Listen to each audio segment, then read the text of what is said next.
I want you to move from overwhelmed by information to confident in what really matters. I want to help you move from being unsure towards direction and purpose in your healthcare. I want to introduce you to health experts. I want to let you in on tough conversations on women's health. I want to give you a place where you can lean in and learn how to take care of yourself.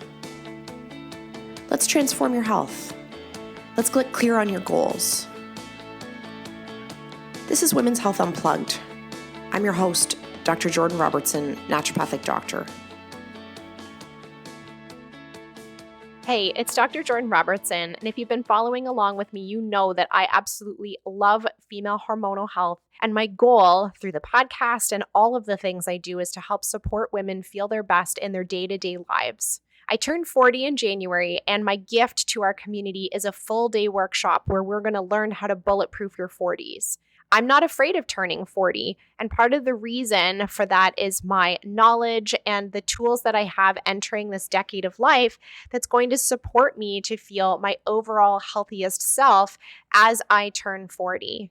I want to share this information with you. And so as a community, we're going to group together, we're going to celebrate, and we're going to learn all the things you need to know to feel as confident as I do about turning 40. This seminar is for any person over the age of 35 who identifies with having some hormonal changes as they're aging, whether you've already cruised through menopause, whether you're white knuckling it through perimenopause in your 40s, or whether you're just curious about the hormone changes to come. This is going to be a full day workshop about learning about your body, your hormones, and how you can take control of the symptoms that you experience. I'm excited for you to join us, and our tickets are on sale now at an early bird price right up until my birthday, which is January 11th. You'll get access to the recordings for 30 days after the main event. And so if you can't make it on the actual day, we promise that that knowledge is going to be something that you can put in your back pocket for later. I hope you join us. Click through in the link in the episode today. This episode is brought to you by Bulletproof Your 40s. Welcome to another episode of Women's Health Unplugged. Today is going to be a stellar episode. I know it from the outsets. We are talking today to Amanda Thebe. Amanda, thank you so much for hopping on the show with me today. We finally made it here together in the same space. Oh my God. I think it was all my fault. We'd canceled it twice and it was both my fault, I think. But one, I put family first. I can't do it because my son's here and I want to spend some time with him. And yeah, so thank you for understanding. I'm really looking forward to our chat today though. So I want you to introduce yourself a little bit, Amanda. I mean, I think so many of my listeners already are your fans. And if they're not, we'll turn them into them by the end of this episode. But I would love to hear a little bit about how you got to where you are in your career, because I kind of came in where I see you at sort of like the peak of so many of the things that you offer, the big support that you offer women as they enter menopause. I, came to know you after you'd published your book, but I'd love to hear how we got to this point in your career and for you to share a little bit about your background and expertise with our listeners. Yeah. Okay. Thank you, Jordan. And, I think I've reached a point in my career that I never expected to be at. And I think that that's pretty fair to say. And I'm very much one of those, let's see how I evolve type people. I don't have tons of strategies, and unlike the person I married. So you often find your polar opposite, don't you, in your partner? So in the early 90s, I grew up doing martial arts. That was always my thing. So I sort of came into fitness in a really great way as a habitual exerciser. And that's why I love exercise for children, because once you instill habits like that, then they're likely to keep doing them without too much resistance, right? But then in the 90s, I worked for IBM for most of it as a techie, as a business analyst. But on the flip side of that, as my passion project, I did anything that was to do with fitness, personal training certifications. I was one of the first Schwinn instructors in the UK, right back in the day, when spin first came out. I hate spinning now, by the way, because I overdid it then. I did all of the different certifications, pre, post pregnancy, rehabilitation, Asian population, all of these different things as a way to just keep my mind stimulated in the area that I was interested in. I relocated to North America, both USA and Canada, in the early 2000s, and I couldn't work. I couldn't work because of the visa situations. And so I just continued to do more studying. I then did nutritional studies and stuff. So I felt like I had a really good, well-rounded approach to health and wellness, specifically women's health, right? Like I am a woman, my clients were all women, and I just was watching us going through all of these different milestones in our life, the puberty, the pregnancy, if that happens, and PMS and all of those different things that we see in women's health. And in my 40s, I found myself in a really great place. I think we spoke about this just before we went on air, that we run at 110%. We're really quite airtight people, and I feel like I started to find that women my age in my 40s were looking at me to say, Amanda's a really practical person to follow.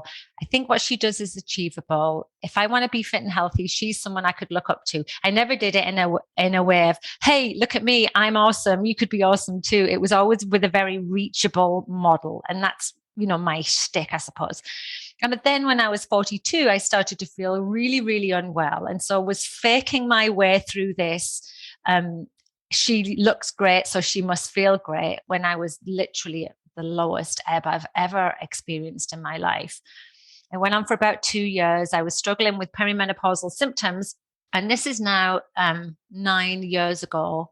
I have to do the math really quickly, and it didn't come very quickly, but and I spent a good 2 years seeing lots of doctors and specialists for the various symptoms I was complaining about, with no resolution. And we're going to touch on this later, I know, in the podcast, but I was in Canada at the time. I had really great healthcare. I didn't have to fight to see anybody. I got referred to specialists. Yes, there was a little bit of a wait, but every specialist I saw cared about me. They gave a damn, right? But it was all with no conclusion. They were like, yeah, you look like shit, but we don't know what's wrong with you. Like for 2 years, all of these multiple specialties.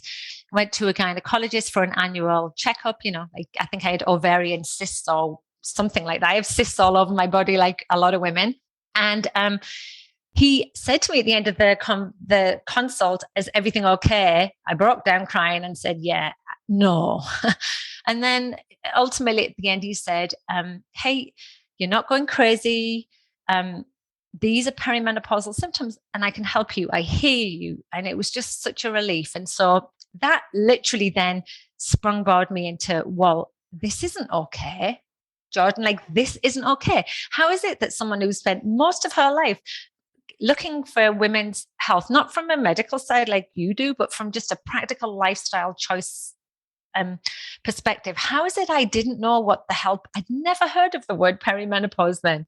And then I sort of fell down that perimenopause rabbit hole, started just talking about it more openly on my platforms, and it started to resonate with people, and ended up ultimately doing research and writing a book and collaborating with lots of experts. But one of the things I did do is I, again, kept it real, and I never moved outside of my scope of practice.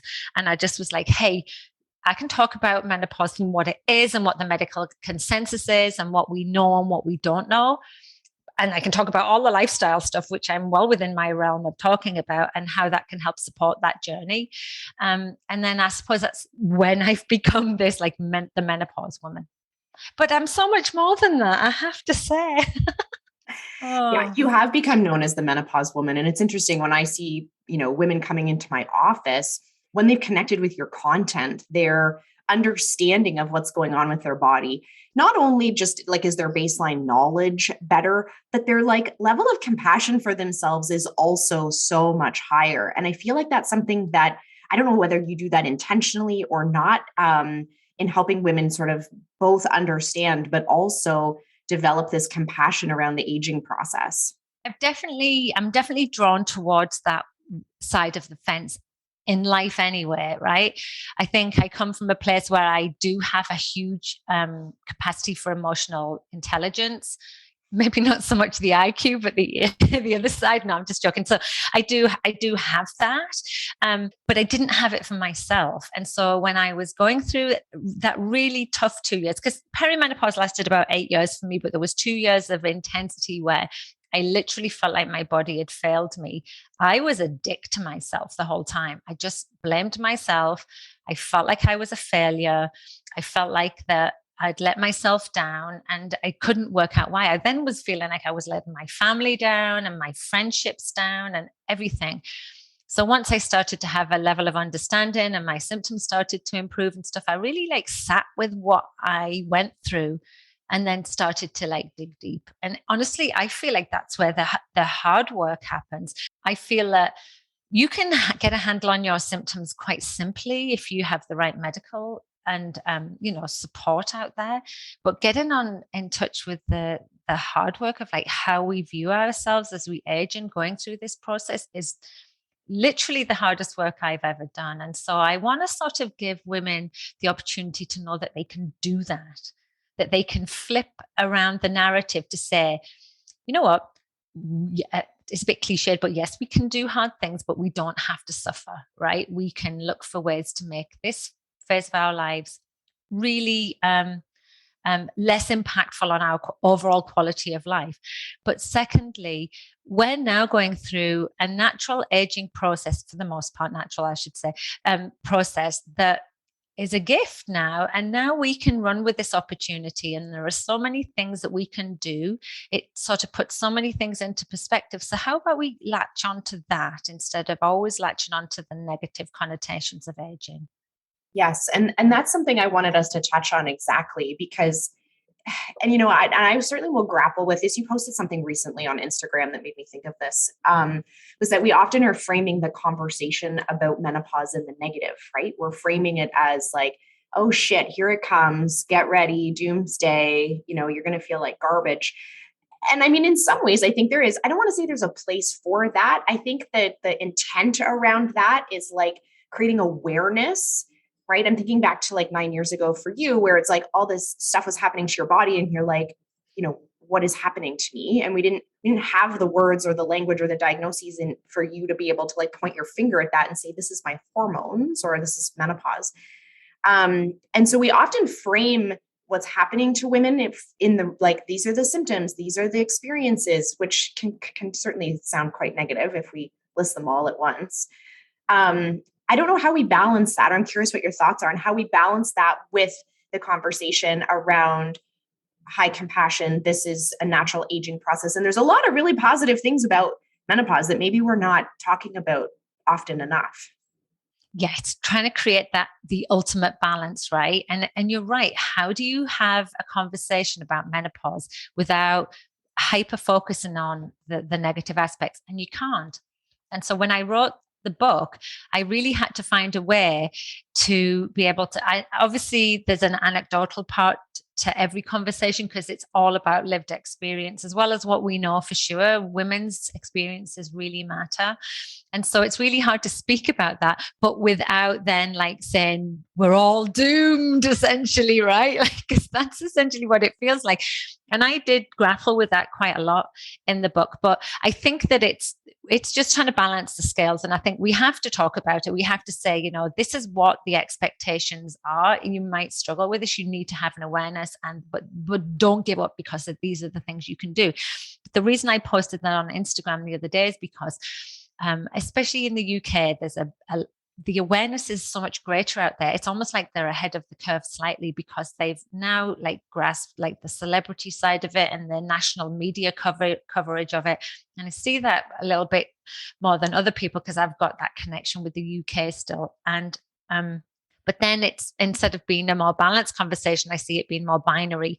And that what's happened with the conversation over there is like, they've got they call it HRT, the hormone replacement therapy. Correct name, I suppose, is menopause hormone therapy. But you've got the HRT crowd, and then I'm not taking it, I can't take it crowd. And nobody lives in the messy middle anymore. And and it was really about that conversation. It was really about, one, menopause conversation has to include the symptoms and lived experience. It has to include the pharmaceutical things you can do. It has to include the alternative things you can look at. It has to include the lifestyle choices that are actually probably more impactful than any of those things, right? It has to be about a little bit of everything, the ultimate menopause jigsaw puzzle, as it were. And it's really hard for women who are struggling and maybe cannot take hormone therapy for whatever reason. They don't do well on it. They never can because of underlying health issues, that they're constantly seeing these awful symptoms and the only solution is hormone therapy. It's just not fair, and it's actually not accurate either. And so I think that that's where that comes from. So yes, talk about the truth about menopause, but it's a full picture truth. That's what I'm looking for. Absolutely. And I think, I mean, we can that is like a micro of the macro of all medicine, right? Where we can come down to the one single pill solution, which you and I both know that the bigger picture for all health conditions involves that step back and looking at lifestyle, nutrition, all of those pieces and how they interplay. There is no medical condition where there is one silver bullet solution. So we shouldn't really talk about menopause in that way either. I imagine that HRT crowd is trying to swing the pendulum against myth, right? And so making it sound so inclusive, like everyone can do this.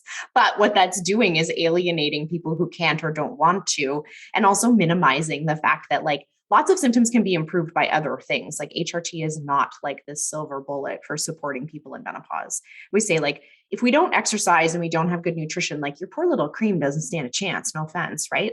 Yeah, exactly, Jordan. And I know that that's why it's happened. And I just think that it just needs to be drawn back a little bit, because women still are, those who haven't had the education yet, still are scared of HRT when we know that that shouldn't be happening, and they're still being refused prescriptions by their doctor when they shouldn't be happening. The medical gaslighting is real. The put up and shut up doctors are still out there, and it literally comes from a lack of awareness and education, and from all different sides, right? So I understand why the push for HRT happened, but it's just not a panacea. It's not for everyone, and it doesn't do everything, and it really shouldn't be spoken about in that way. If we don't go into this phase of our lives with a huge holistic approach, then we're missing so many elements that are so beneficial. I'm going to just go off on an aside the other day. And this is when a little bit of disinformation comes in. It might be misinformation, but for example, the other day I saw on a menopause charity site, the headline said something like 1 in 3 women will break a hip if they do not take HRT post-menopause. Right, that was the headline, and they quoted the study. And there's so many things about that that's wrong, because 1 in 3 women will not break a hip. That statistic does not exist. 1 in 3 women will be at risk of fragility of bones, but a hip fracture is different to breaking your wrist. You can talk all about that anyway. The health implications of a hip breaker can be dire, and HRT is not a treatment for that.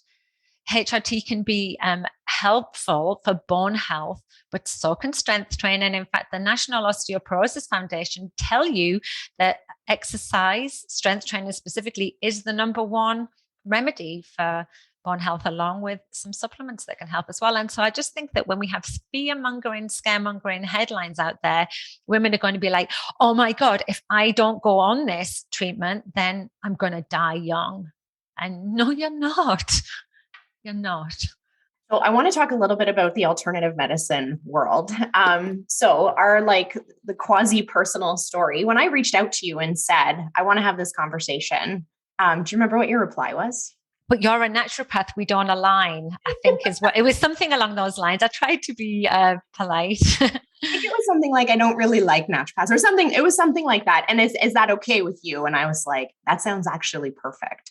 And so I want to hear a little bit about that perspective. And I know that's, that's certainly probably from some experience in watching women, fall prey to the conversation around wellness culture, et cetera. I want to hear a little bit from you about what your concerns are with I'm not going to call it integrative medicine, because I think that's actually what we're shooting for. You and I'm going to call it natural solutions and the detoxes like that. Let's clump all of that together. Walk me through where that perspective comes from and how you feel about it. Yeah, well, it's so great that we can do this and have this conversation in a respectful manner, for sure. It definitely comes from a personal perspective. I remember when I first came to Canada, I'd never heard of a naturopath at all. And then I was struggling after my first pregnancy, just not feeling back to myself again.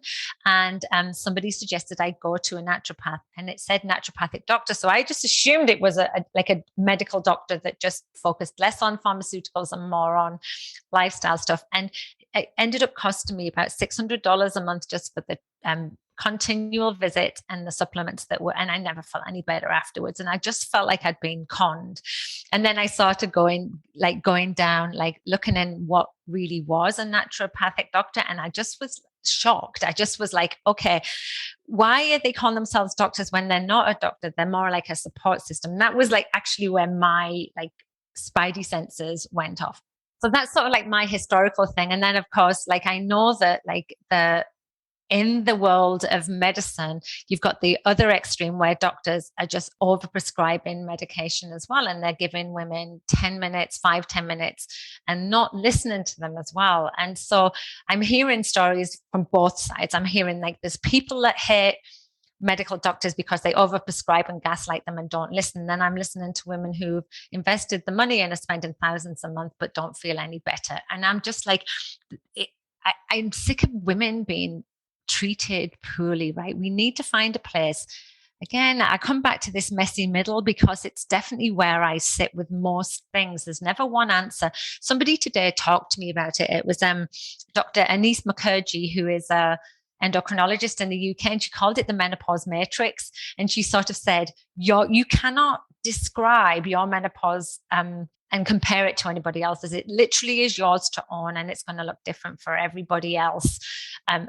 Compared to everybody else. And so what I would really love is a world where women can go to whomever they want, but be treated respectfully and not gouged for thousands of dollars, which is what I see from the alternative world, and not gaslighted from doctors who don't care and literally don't have the time to find out what's going on, right? But yeah, I still you literally are the only naturopath that I follow, because almost everybody else that I see, but usually it's the naturopaths that get sent to me are the ones that are on the fringe and the extreme. And we know that there's doctors that are like that too. They hate all pharmaceuticals, right? And you've got big pharma against big natural. And part of me is why can't we have both? Why can't we have women who want to take hormone therapy? Doesn't matter whether it's bioidentical or not, it's still synthetic, it's still made in a lab. You're not cutting a yam in half and rubbing it on your thigh. Let's be honest with one another, right? But then you don't then need to be buying all of these supplements when there's options available to you from a lifestyle perspective as well. So that's sort of where I sit on this one. But your message never, ever offends me or sets off my spidey senses. And I'm just maybe this is a realization for me that, not all naturopaths are out to do that, right? I mean, that's essentially what you're saying in your message. You know what? For me, the part of the reason I'm interested in women's health is the evidence is so good for an integrative approach, right? There's not that many areas of medicine where we can say the evidence for strength training, very, very good. The evidence for some key nutrients, fish oil, vitamin D, calcium, right? Key nutrients, creatine, evidence really strong that we need a coaching style, compassionate, patient-centric way of supporting patients. Evidence really strong that we need key nutritional advice to help prevent sarcopenia and age-related muscle mass and yada, yada, yada. Key evidence that we have some pharmaceuticals that can help with symptom management and may, confer some benefit for reducing future risk of things. That's that maybe osteoporosis conversation, et cetera. The evidence that people need to have that approach when they are in this stage of life, whether it's perimenopause or menopause, it's the best, right? I can't even think of another area of medicine that has such strong evidence that we need an integrative approach. That's why this is where I like to hang out, right? My background is in critical appraisal of medical literature, literally. Like, is this study true? Does this study say what it says it's saying? And then how do we turn that into something that, clinical practice can actually use? That's my background before I became a naturopath, which is why I do women's health, because there's no other field of medicine that I have so much evidence that this is where I should be. And so it disappoints me greatly, just like you, when I see the polarizing, because it's actually not evidence-based. It's not evidence-based to have a 3-minute visit and slide her a prescription, no more than it's evidence-based to say that she has to eat keto, right? Like, neither of those two camps are actually right when it comes to this conversation. And I just wish, and this is maybe my hope for having this conversation and more like it, that we acknowledge that the most evidence-based approach is that woman needs a personal trainer and someone to support her with her nutrition and this and that. That's where I feel like we need to live, right? I like that messy middle. Yeah, the messy middle, exactly that. And and even down to things like the testing that happens out there. I do feel like that's an area that, and you spoke about a lot, and I follow that. Yeah, exactly. Like, it's one of those areas that women are vulnerable, they're feeling lost, they're not feeling supported. And so if they go to an alternative practitioner who says, well, we need to run all of these tests, but these tests are not supported like by the evidence, and women are spending out thousands. The Dutch test for one costs women thousands of dollars. And one of the top endocrinologists that I've consulted with in the UK said the problem with it may even give good results, but the people who interpret them don't truly understand, what they're doing. And so women literally don't need that, though. Like, as far as menopause and perimenopause are concerned, we can help women based on symptoms, and only if they opt to do hormone therapy do we potentially need to do blood tests just to monitor that their levels are sort of like within a good range. But yeah, I find it really hard for women to get this valid information when they're getting the message that you're broken and this is how I'm going to fix you. And that comes from both sides. Fear mongering and this provocative type marketing is so harmful, but it's received and it's absorbed by women in midlife because we're desperately looking for answers and we're struggling. And then people like you and I who are like saying, yeah, but if you could just focus on maybe looking for a bit more protein and plants in your meal and walking every day, and have you considered strength training? They're like, yeah, but that's going to take ages and I want to feel good now. It's like a really hard, we're not the shiny object people, right? No, it's like the least sexy treatment plan ever that I give women. Yeah. Which is tough because you're right. And I think that's maybe what's created that perfect storm. Like, even if I take and I'm about to turn 40 momentarily, but I have some perimenopausal symptoms, and, women are suffering in silence. They have symptoms that are getting in the way of them being able to do it all, right? Which starts to create a massive identity crisis because they were the one holding the entire, family together or whatever it was. And now they can't sleep and are going to burst into tears at a moment's notice, and don't feel like, they feel like a literal visitor in their own body.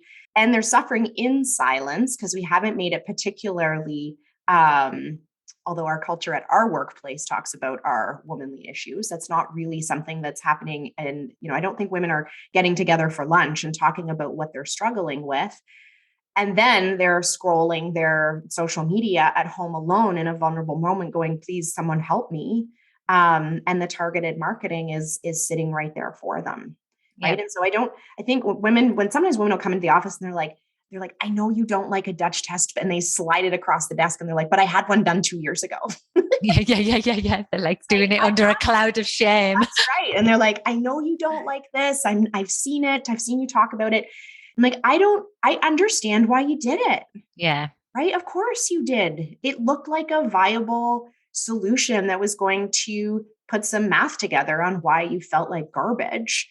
I understand why you did it. I just wish that we'd had a different conversation with you then so that you didn't do it.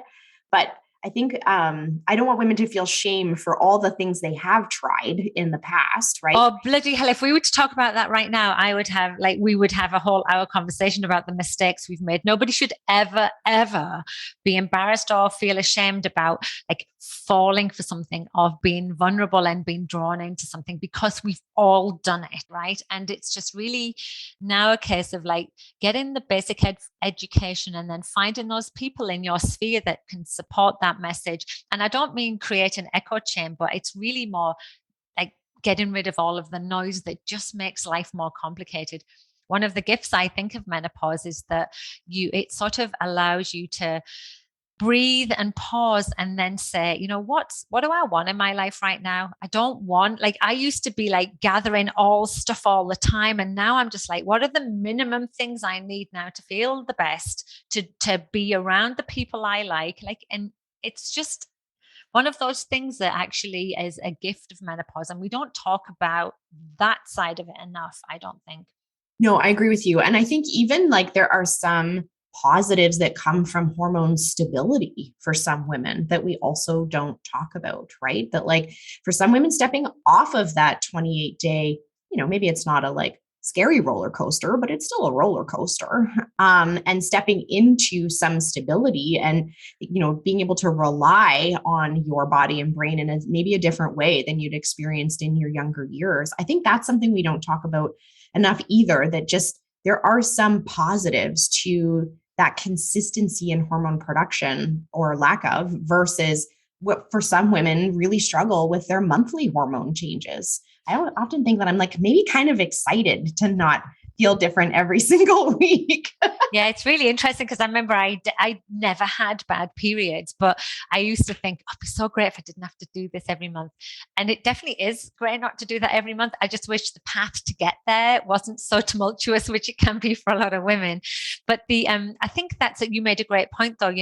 We have to learn to live with our bodies with lots of hormones. And for a lot of women, that's very challenging. And then post-menopause, we obviously have to learn to live with no hormones or a very low level of hormones. And what I would love women to know is that when we have that low level of like especially the estrogen and its protective factor, a lot of women are worried that, oh my God, I'm going to like die of like heart disease or like osteoporosis, or I'm going to become insulin resistant, etc., etc. And you're definitely more at risk for the diseases that ultimately kill us. Sorry, I'm trying to be upbeat here. I'm saying it with a smile on my face, if that's helpful. But the thing is that the reason that it's good to have that conversation is because you can say, hey, guess what? I have 4 things I can tell you straight away you can do to help improve those. You can move more every day. You can support your body with good nutrition. You can focus on your stress management, and you can focus on getting good quality sleep. Try looking at those instead of worrying about what's going to kill you. Like literally start supporting your health. To me, that's an opportunity that menopause gives us. It's like, hey, you now have the time and the energy, because once that crazy hormonal like flux starts to calm down, you can start looking at your body and going, what does it need? What does it need? And what's the best thing for it? That's my favorite thing about menopause. And it's sort of like the last part of my book. I'm all solution based, like you, like, what's the problem? What's the solution? What can you try? And then just from a behavioral perspective, which is sort of like the meat and bones of my work, is like, what's the least amount of effort you can put in to your day that's going to show the biggest amount of change? And you don't have to do it all at once. It's like the whole baby steps, small changes, consistency. And you think about it, menopause, you're going to be like 30, 40 years in menopause. So it's got to be consistent what you do. It's got to be easy to achieve as well. So let's shift and talk a little bit about strength training, because I know this is something, and this is my total bias because I am like massively into strength training for women. I wish if there was one thing that I wish that women would do, it's that. Like I wouldn't even touch their nutrition if they just did that. But let's talk a little bit about like why this is so important, especially at this stage of life. Yeah, well, I mean, I went into perimenopause as a strength coach. So I already had bought into it. I bought into it from like an anti-fragile standpoint and from a functional standpoint. I never did the the bodybuilding style workouts, like upper and lower body and etc. I'm not dissing them. It just wasn't my jam. I was more of a functional movement practitioner. So it's like the body works in these spiral chains. It's got fascia that joins our connective tissues, and it's so great to work within the way the body naturally works. And so all of my workouts were like that. And that's how I coached people. And just purely because of the way it transfers it over into everyday life. Like it makes everyday life easier. And the ultimate purpose of a workout to me should be, what can I do in my workout that makes everything else just feel like a piece of cake? Yes, I can deadlift my 200-pound son off the floor and stuff. And I know that's not a practical thing, but it just shows you that you can. but so that was always my like my meat and potatoes of my like coaching work. Go into perimenopause and even my workouts become a struggle, right? And I'm like, why? What's happened to my body that means that strength training, and I used to run as well, have become more challenging for me? And should I keep doing them? And should I like pare them back? What should I be doing? And so there's actual research out there, as you know, that supports strength training through, well, the premenopausal phase, definitely in the perimenopausal phase, and essential in the postmenopause phase. Like, so it really is the underlying foundation that all women need. And in perimenopause, it may be that women need to pare back. We need to stop doing all of the jumping and the HIIT training workouts that literally leave us depleted, and maybe focus on more big lifts, like get some deadlifts in, get some squats in, like actually challenge the body on a musculoskeletal standpoint, reducing the length of the workouts probably to more fitness snacking, because fatigue is a huge component we have to consider in perimenopause. Running became something I just stopped doing. The catabolic nature of running, like the breakdown nature of like running a 10K run, meant that 3 or 4 days afterwards, I would still be exhausted and depleted. And the research is sort of showing that that's pretty standard through perimenopause with these hormonal fluctuations. And so I stopped doing big runs and started doing a couple of stair runs twice a week and doing some sprint work. And so there's some adjustments that you can make in perimenopause, but the consistent nature of just doing something a couple of times a week never is a waste. You know, like it's something that sort of stays with you, and it's that habit you're trying to build. And then there's some really interesting research to show how it can help with vasomotor symptoms as well, which I'm sure you've spoke about before, which is hot and cold flashes, and night sweats, and it can reduce them by up to 70%, especially if you start before menopause as well. And interestingly, I don't really struggle with those symptoms, and I wonder whether it's because of like lean mass, which is the key component, I believe. And then just in general for things like our mental well-being, our physical well-being, our injury prevention, our stopping us from falling over and breaking our bones, and all of those things. There's literally no downside to strength training in my mind, unless you can think of some, Jordan. No, I can't. I literally can't. And even, the research on using strength training in patients with chronic disease, so let's say women have a limitation of a chronic condition or chronic disease, which is also common, for it to show up in these perimenopausal years as well. Almost all of that research also says the benefits outweigh the risk. So, and what I think that speaks to is that women need some kind of process where they're having someone help support them find the movement exercise routine that actually meets their needs. Right? I think one of the things I struggle with, and I'm curious what you think about this, in practice, is that women are so all or nothing with their identity around who they are as an exerciser, that when those exercises become unavailable to them, then their default is to do nothing. Right? Yeah. So it's like, well, I like yoga, and the yoga studios classes no longer fit with my kids' hockey. Yeah, it's exactly that. And I think that's human nature, right? And it also was for me as well as struggling through perimenopause to have some type of consistency. I feel like I'm a right whinger, but I also got long COVID, as you know. And so, but the long COVID was awful for me, but I felt like I was like going into the recovery from that with a perimenopausal mindset, essentially, because I knew that I couldn't just go and do what I was doing before. I needed to pare things back and look at what was going to support my body. And essentially, that's what we're trying to say to women. Don't stop, but just look at what you could do to support your body right now. And so in both situations, for me, it was like, I did this like 1 to 10 scale, Jordan, and I'd be like, if I'm in the 1 to 3 energy level, then that's when I'm like on the sofa and I'm getting my husband to make me a cup of tea, because even lifting the kettle just feels like a workout, right? So on those days, I either chose to rest completely or I would go out for a walk, whether a 5 or a 10 or a 15-minute walk, something, because you never feel worse after doing a walk than you do like, if you didn't. So that was how I would look at it. And then on those days where I had like an 8 to 10 energy level, it was seize the day. Do what I can with all of this energy. Don't waste it. And that's essentially but most of the time my energy fell between a 5 and a 7.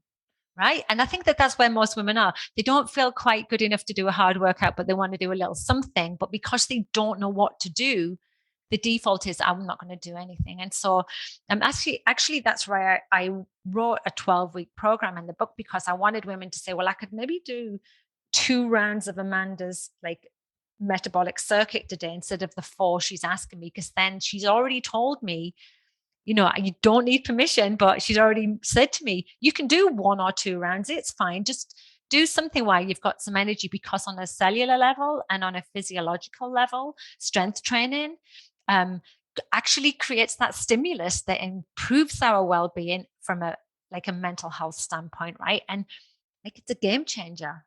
Like I literally go to the gym some days and I don't feel like it, and I walk out and I want to like jump up and kick my heels together, like going, hey, look at me, I've worked out and now I feel amazing. But you've got to get used to what you've got to buy into that. You've got to know. You do your workout and then look at how you feel afterwards. Every single time you exercise, that's what you're looking for. Mm-hmm. Feel better than when you went in. Yeah. And I think that like what we have such a hard time with is leaning into that discomfort, right? That like where, the discomfort of like getting up off the couch, the discomfort of going and doing something new or something that we kind of suck at. And then trusting that you're going to feel better at the end. It requires like this huge buy-in that I think when people connect with women like you, right? It gives them that that sense of community, that we're kind of all doing this together. I think women benefit greatly from just hearing those stories. And I'll share often, like in my 8 years of doing CrossFit, I've probably arrived at the gym, changed my shoes, burst into tears, changed them back and left maybe 10 times, right? 10 times in 8 years. That's it. That's the number of times that I got myself there, got changed, got ready, even went so far as to put my lifters on. And then was like, no, Jordan, this is not okay for you today. And I left. Yeah, we should all allow ourselves like that to happen. And I think what happens is when women go to a class, or even if they don't get there, they just feel so bad about themselves afterwards. And what we're trying to say is, hey, we all go through that, especially in perimenopause when your mojo's got up and gone. You've got no motivation. We hear you, and this is completely normal. And in fact, nobody wakes up ultra motivated. That's not what motivation is. Motivation is doing the do consistently and continuously. Motivation becomes easier when you're doing it over and over and over again. It's not something that I'm sure there's a small percentage of people that jump out of bed and are just raring to go every day, but it's not, the vast majority of people. That's right. And recognizing that. So I use that stat and I'm like, okay, in 8 years, 10 times I've totally lost my cool and I've left. But the number of times that I've gone that I didn't feel like it and stayed, right? That's where I'm going with that. That's just, there's been way more than 10 times that I've driven there. I thought I was going to burst into tears and go home. And maybe I burst into tears and stayed. Or maybe I got my shit together and just stayed and did it and followed through. There's so many more times that I felt better leaving than I did when I drove in, right? There's been not that many times that I've had to totally pull that emergency brake and be like, get off the bus, Jordan, you can't do this. But but it's driving there. That's the part that's missing, I think, from so many people. Right now it is because typically if you're in the home and you're working out, it's easy to be distracted and I don't want to say make excuses because I don't want to sound insulting, but like to just go off and do something else or put it off till later. But the physical act of, you've already got in the car, so you're sort of committed essentially. It's very hard to pull back. And because once you're there, you can work within the realms of where your body is. And there's nothing wrong with doing that. Sometimes I'll set out to do this massive workout and then I get to about 30 minutes in and I'm like, yeah, you know what? That's what I needed today. No more. But I also want to remind women that, exercise shouldn't tickle either.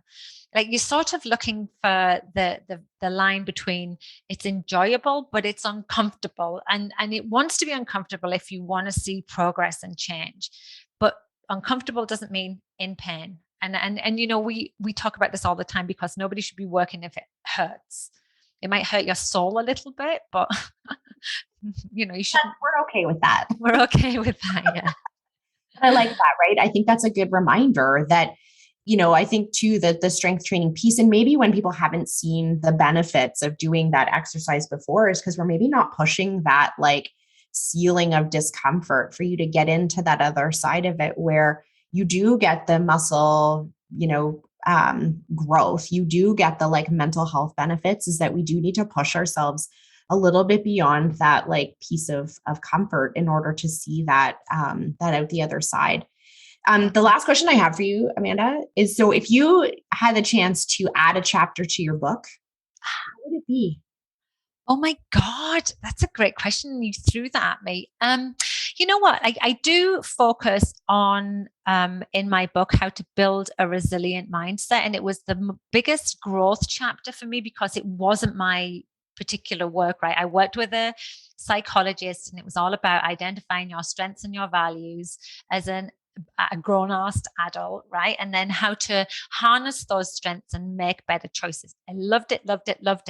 And so I think that I would maybe evolve that chapter to be about aging up, right? So you've already bought into the fact that you've gone through perimenopause, you've in menopause, you've already bought into the fact that you've got a lot of things under your control. And then the next thing is how to sort of like then go into the aging process with this like attitude of like, I am still an amazing, awesome woman. Like I might have wrinkles, I might not. I don't care if people do cosmetic procedures, by the way, but it's how you own them and how you go into them. And so, and it would be to give women the permission and the tools to avoid all of this toxic marketing that literally is saturating my feed at the moment. And I'm sure it's everybody else's, because how dare you not be thin and young anymore? Right? That's the messaging that's out there. So it's to say to women that, I think it was one of my posts the other day, the least interesting thing about you right now is how much you weigh. Right? And so let's just take our focus away from those sort of like cosmetic vanity type parameters and then just look at ourselves as these like wise old sages, the ones that used to sit in the tents and smoke pipes and give out all this wisdom. Like, there's so much to be said for these amazing, powerful women who are in their 50s, 60s, 70s, who are aging up and literally just like saying, I'm fucking done with the rest of all of this crap and I'm just going to do it my way. And so I think I would maybe focus more on that, because it's so easy for that to slip, especially when you look in the mirror and you don't like an extra wrinkle that you see, and then you see something selling you the latest cream and you're just like, whatever, I'll buy it because I need to get rid of it. I just want women to just own where they are and be respectful of their body, because your body is more intelligent than you think it is. And it knows what it's doing. So have a better relationship and start trusting it a bit more. I love that. And I love that resiliency conversation. That ends up being so much of that work that I end up doing with the perimenopausal population, because, and in the PMS world too, like our understanding of PMS right now, we think is on the verge of like understanding the impact of like stress, resiliency, trauma, and then ovulation, right? Which should be this like simple little event. And yet when we do it in the context of an unresilient person, it's a catastrophe in their brain, right? Which is, I think that's so fascinating that it's like the complexity of I'll call it like our North American life, although I'm sure that there are lots of cultures outside North America who are also burning the candle everywhere and on both ends. But that I love the research on resiliency, self-compassion in menopause too, because if women have those tools, they actually have less hot flashes. Oh yeah, absolutely. From a physiological and psychological level, absolutely. Yeah, it's crazy. We can say that, but like if you think about it, like not all they have to do, because I know that's a lifetime of work, but like all you have to do is be a little bit more compassionate with your own aging, and you physically can have less symptoms.